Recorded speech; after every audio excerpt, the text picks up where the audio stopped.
There are very few books where you can say that nothing happened. I mean, usually if the character doesn't change, there was a lot of plot. Or if there wasn't much plot, the character went through a lot of changes. Something almost always changes, and even less often do you have a book where nothing changes and yet you still like it. Baptism of Fire is one of those books. Nothing happens and I still enjoyed it. Here's why. There honestly isn't much development in the setting. The group travels, but they don't really arrive anywhere, and I'd argue that the setting has very little to do with the story. As plot goes, we start this story with Geralt trying to find Ciri, and Ciri running around with the rats killing people.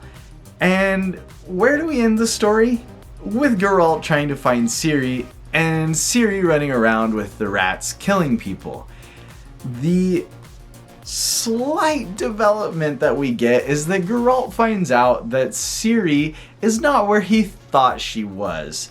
But we already knew that, and so it doesn't really feel like development, even though technically it is for Geralt. Baptism of Fire relies heavily on its characters. For the majority of Baptism of Fire, we follow Geralt, who is accompanied by a generally fun cast of characters. I would say that so far out of the main Witcher series, that this is the most that we've gotten out of Dandelion, and it's awesome. Dandelion is so great. And in general, I'd say that this group traveling with Geralt is what makes this story so enjoyable. It's a wide cast of just interesting characters. Even the characters who aren't that interesting or aren't that fun add something to the group to make the rest of the group more interesting and more enjoyable to read. I want to touch on the fact that I have already read Sword of Destiny, and a lot of the short stories in Sword of Destiny happen after Baptism of Fire. So I struggle to see Geralt's growth because I've already seen the end result, and in my mind, that is Geralt. In my mind, the Geralt that we get in Baptism of Fire is the same Geralt that I already read about in Sword of Destiny.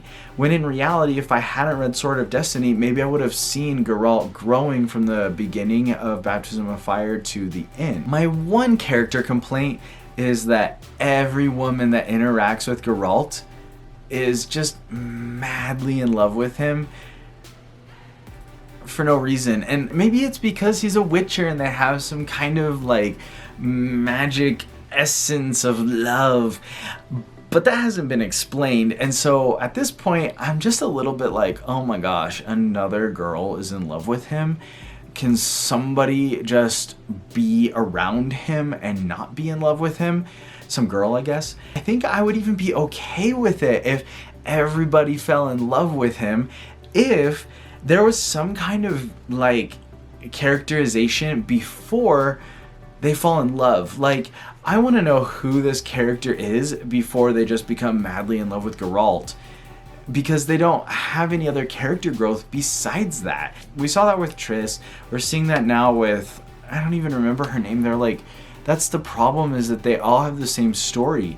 Just girl falls in love with Geralt and nothing happens because Geralt is in love with Yennefer. Oh, and there was that fun scene where everybody got drunk, so something happened. In honor of nothing happening in Baptism of Fire, I changed my stagnant background periodically throughout this video. If you noticed, brag about it in the comments. And if you didn't notice, I guess you should watch the video again. I am stoked for Geralt to become the Geralt that I grew to love in Sword of Destiny.